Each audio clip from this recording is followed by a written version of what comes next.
So when a guy starts off with a girl and things are going really good, so good in fact that she's constantly coming up with days to hang out with. She's talking about, some future events she wants to do with you. She's even mentioning things that sort of give you this signal that she's already kind of imagining that you're her boyfriend. But then all of a sudden she pulls back and almost comes to you like she needs space, right? Where she's like, you're going too fast. What happened and how can you handle it? That's what we're going to be discussing in today's video.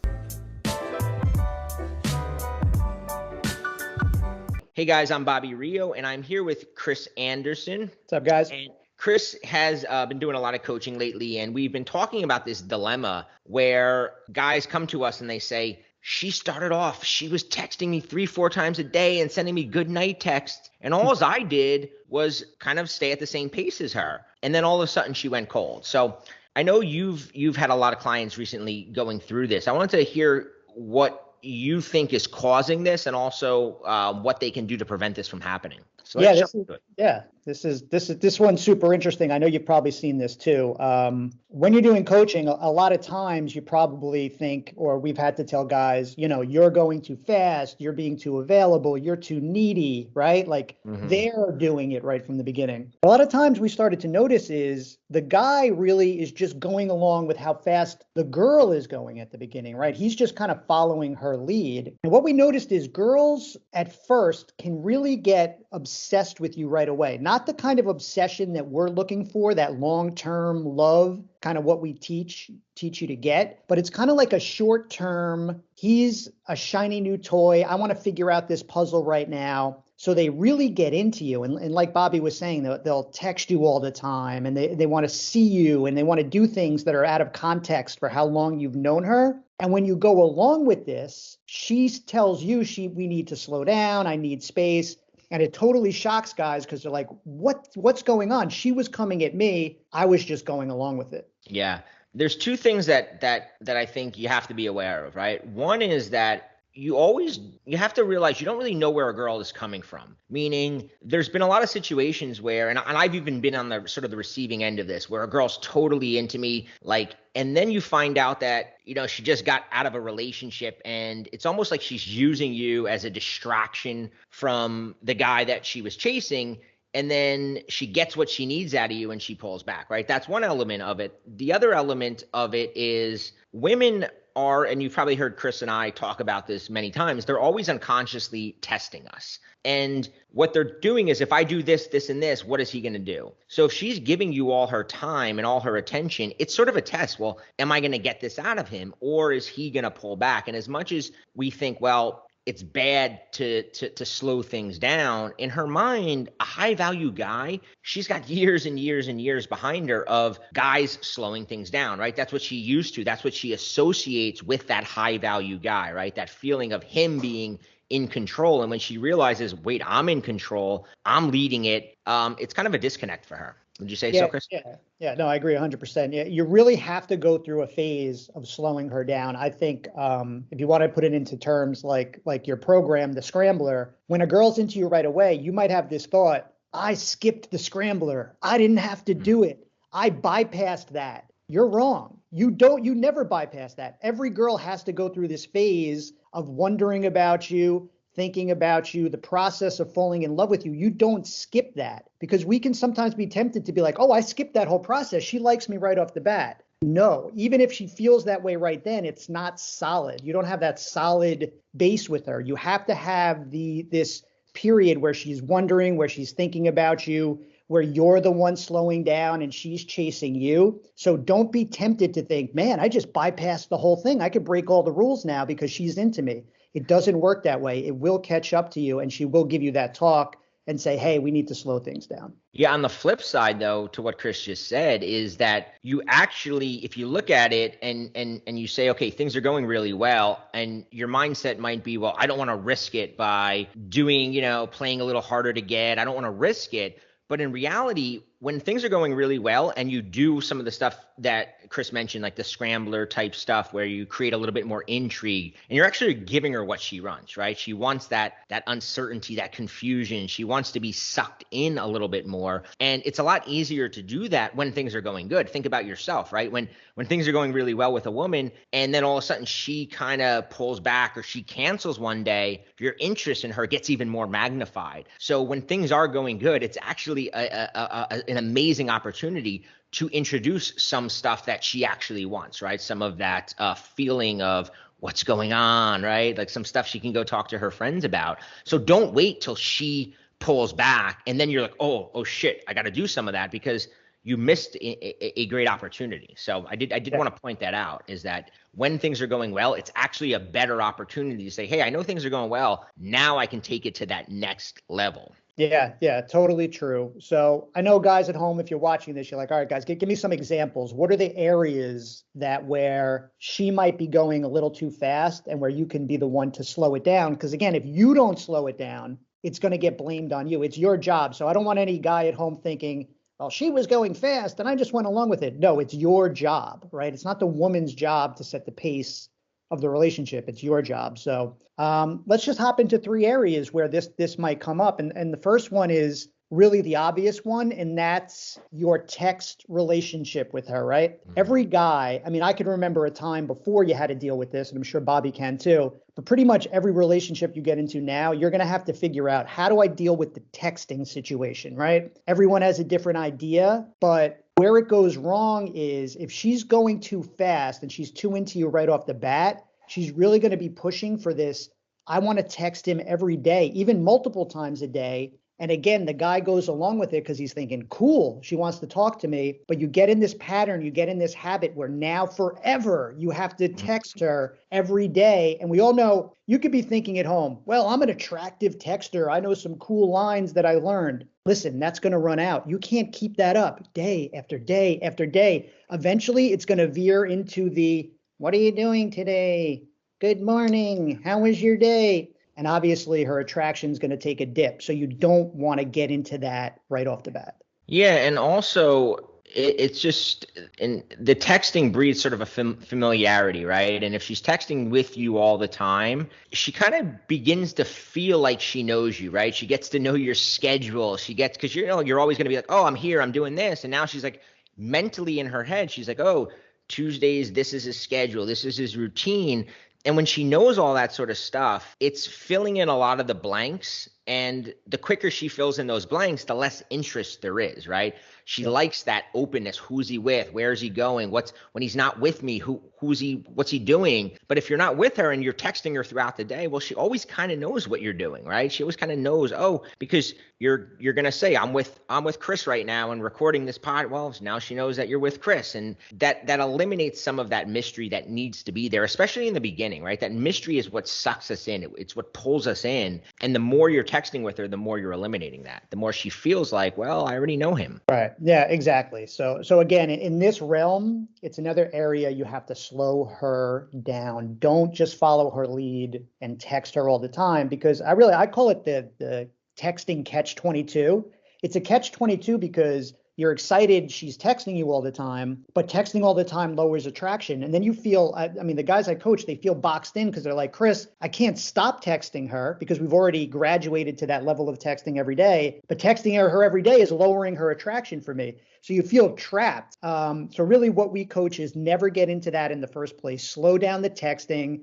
Listen, over time, she becomes your girlfriend. You can give more and more in that area, but just don't jump right into the daily texting. And don't be afraid, not to hammer this down, but for the guys that might be listening going, well, I'm already in that position. What can I do? And what Chris said, just gradually slow it down. It's not like you just say, hey, I'm not going to answer anything. Right. But if your normal sort of rhythm is you text her, she texts you something back, and then you think of something new, and just end it. Like, you can respond to what she writes. But I always say, like, there's sort of an imaginary either question mark, like meaning you're asking something that you want a response to, or there's a period, right? And the period means, okay, I'm ending this. And you can write something in a way that's saying, without stating I'm ending this, but she kind of gets it. All right, like that's the end of this conversation. And that's what your aim is to do, is just to kind of close the thread without inviting her back, right? Because if you invite her back, she's going to keep coming. You just want to close it. And she actually likes that, right? Because now she goes home. We've all been there, like we talked about. We're like, oh, she didn't text me. What was something different? And of course, that adds to your appeal because she's now on not as on solid ground. Yeah, just real quick, I had a client that contacted me 2 days ago, and he's showing me the text messages that he got because we had put in this plan of not texting between dates. And she wrote him and she gave him all these compliments. And then she writes, and I know you don't like to text, smiley face, but that's okay. See, this guy had taught her how he's going to interact with her over text, and she was totally fine with it. She was intrigued by it. So it was actually a positive thing. Yeah. Cool. So let's go to another area where girls might try to speed things up. And this is kind of an interesting one. Again, when they're into you right off the bat, you just kind of go along with it. A lot of times they'll want to see you too often, right? More than you should at the beginning. But a lot of times when they're really into you, and I've had this happen with a bunch of clients, is they'll offer something that isn't consistent with how long you've known them, right? So I just had a client that on the second date, the girl invited him over to make him dinner, right? Now, this was a tough one for me because I was like, hey, this is good. A girl wants you to come over. She's going to make you dinner, right? But alarm bells were kind of going off in my head that it's a little too fast for this. And just a quick caveat, guys, if you're listening at home, we're talking about how to make a girl fall in love with you for years, become your girlfriend. I'm not talking about just trying anything you can to hook up quickly. So I know there's like a little bit of a difference there. But in this situation, I thought that's not a good idea. But my client said, no, Chris, and he went along with it. Next time I talked to him, he says, I go, what happened when you went over there? He goes, well, I went there. It was kind of fun for a while. Then she sat me down on the couch and said, I think things are moving too fast. I think I may have moved things too quickly. And I was like, oh my God. I was like, this is exactly what I thought was going to happen, right?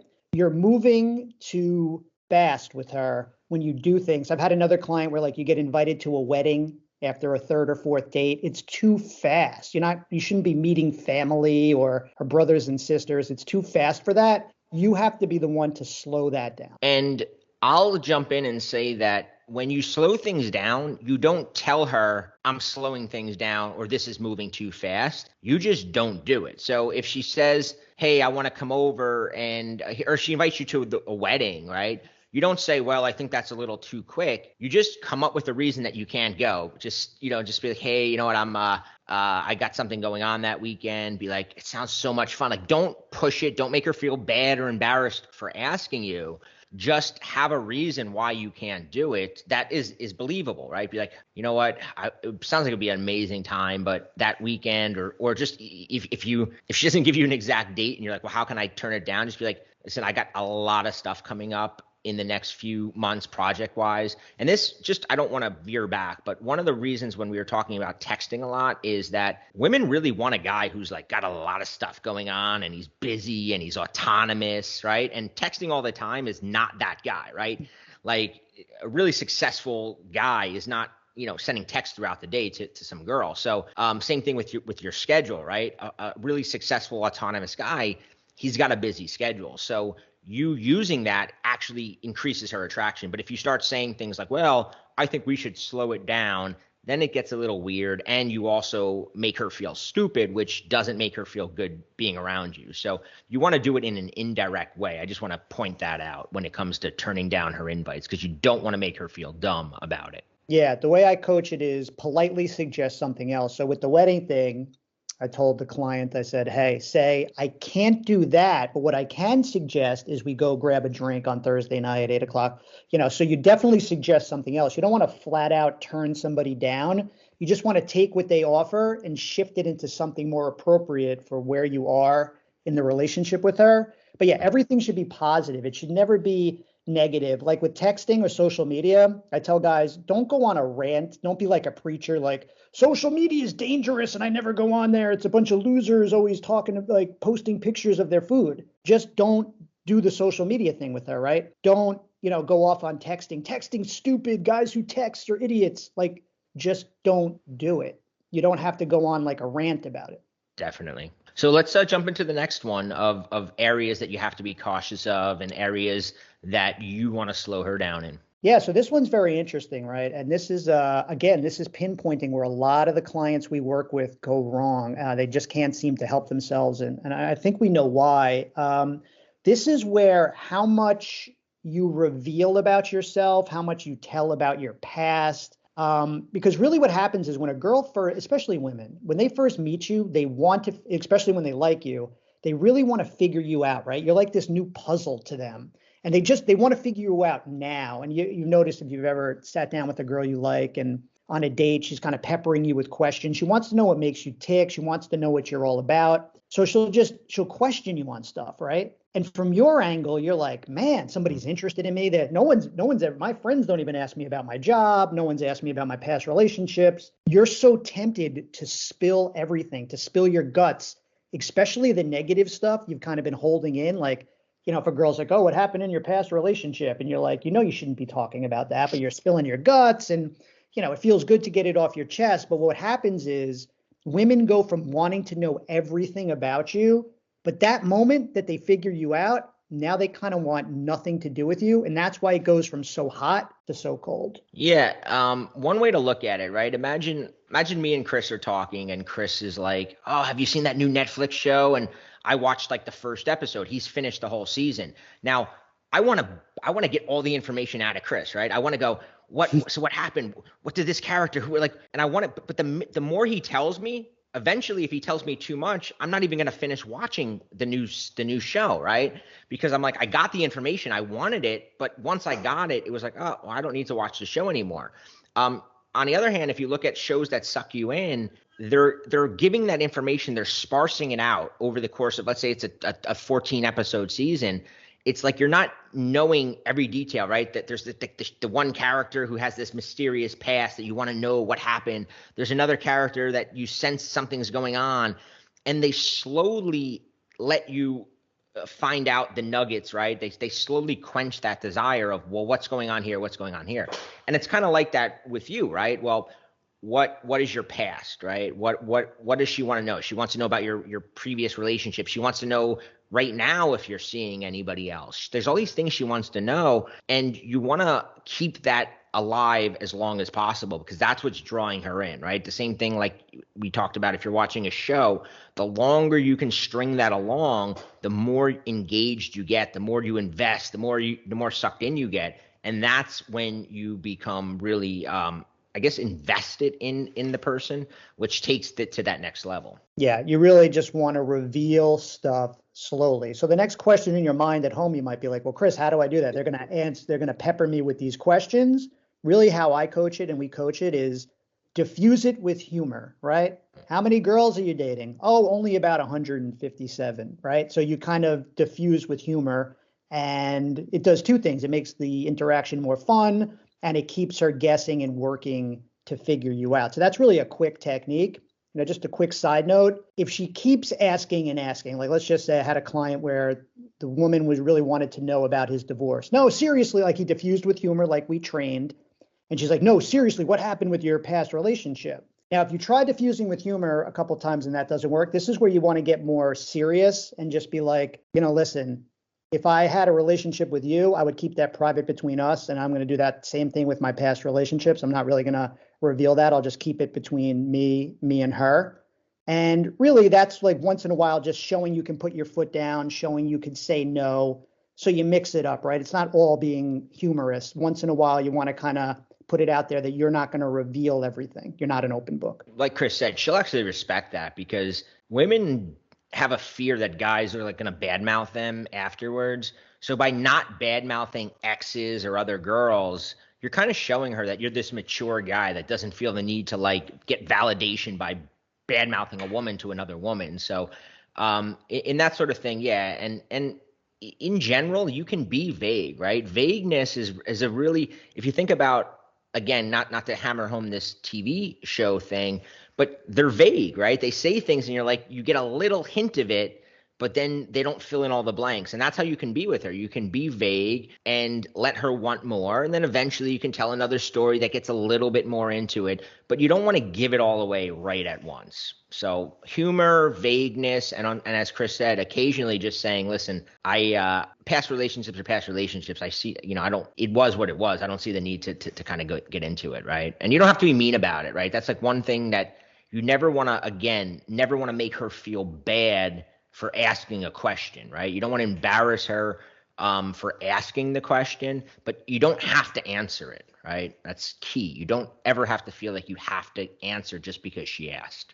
Yeah, it's one of the hardest things to do, and it's why we recommend guys do get coaching, is threading that needle between not being the wimp and not going too far and being what I call the fake tough guy, right? So the fake tough guy goes, I don't answer those questions. Don't even try that with me. He has that kind of attitude. Threading the needle where you're not the wimp and you just answer any question she asks and not fly off the handle and get all, fake tough guy. It's the hardest thing to do, but you got to find that sweet spot, that middle ground. And, really that's what we coach. Yeah, she'll pick up on it, right? I mean, we've all been in situations where we've asked a girl something she didn't want to answer, and her attitude just portrays like, yeah, like I'm not ready to answer that. And she doesn't come out and say, hey, you're asking me that too soon. She just pivots and we get the point, right? And that's really what you're doing. You're pivoting and she gets the point. Like, oh, I stepped over and he wasn't ready for that, but you don't have to verbalize it, right? You just let it move on. So, Chris, before we move on, anything that you wanted to reinforce about those three things that we just discussed? No, the reason we wanted to do this video for you guys today is it's something we're really seeing a lot. And I think if you can you wrap your mind around this, that it's not always that you're being needy or too available. I can see how you get sucked into it. We could see how our clients kind of get baited into going too fast. These are the three main areas we've identified. So if you can see this in yourself and say, whoa, it's my job to slow things down, right? I can't rely on her to, say, hey, I think we're going too fast, because the moment she realizes it is when you get the talk, and you want to avoid that at all costs, right? So before you get a talk, have to say, hey, it's my job to slow things down. I have to take the lead here and kind of take it step by step. Yeah. And when you came to me and you said, I want to do this video on this, I think this is really important. And it's funny because when you said that, it's something that I had always noticed with coaches, but when I went into my head and I was like, man, like the biggest ones with women in my life where I was like, where I like frustrated me more than anything, the ones that, you all have those like few scenarios where like, what the hell happened? It was all the scenarios every single time. It was where she was going super fast and I kind of was like, oh, wow, I've got this. I don't have, and I went along with it, and then it blew up. Every single time it was that way. So I think this is a really good lesson, and it's also a really good reason why we highly recommend, when you're in a situation, especially when it's a woman that you do see a future with, why coaching actually has a huge benefit, right? Because when you're wrapped up, your emotions are going a million miles an hour, right? You're just like on cloud nine. And your friends, right? If you ask your friends, they're just like, oh, just tell her. Oh, like us, just like they don't really know. They're not like they're just there. They got their own stuff in their mind. They just like, oh yeah, cool, sleep with her. But getting a second opinion, somebody like Chris with those examples that he gave earlier, where it's like not too many friends. Most of your friends are going to be like, oh, she invited you to dinner, go there, man, banger, right? Whereas like Chris has been doing this now for 10, 12, I think 12, almost 15 years. He's got enough knowledge to say, wait a minute, I know this seems good, but it's very likely it's going to trigger something in her that's going to force her to slow it down. And once she slows it down, now she has all the control. And we all know that when women have all the control, they begin to lose interest, right? So you always want to preemptively do it. So, Chris has been, doing some coaching for the past couple of years. I've been sending him a lot of clients. He's been working on his own for many, many years. Anything that you want to recommend?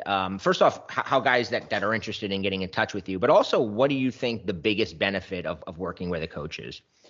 Well, I think the two areas that are a benefit is one, if you've kind of already gone through the process with a girl and she's lost interest in you, right? But you're totally not out yet. Maybe you've had the talk. The talk I call like a 50% breakup. Like you got that talk, you're not out yet, you're not totally gone, but you're definitely in the danger zone. You definitely want to do coaching for that, right? Even if you just notice it and there's no talk yet, you just go, I think something's off here. Because we all get that kind of feeling, right? Like something's not going right.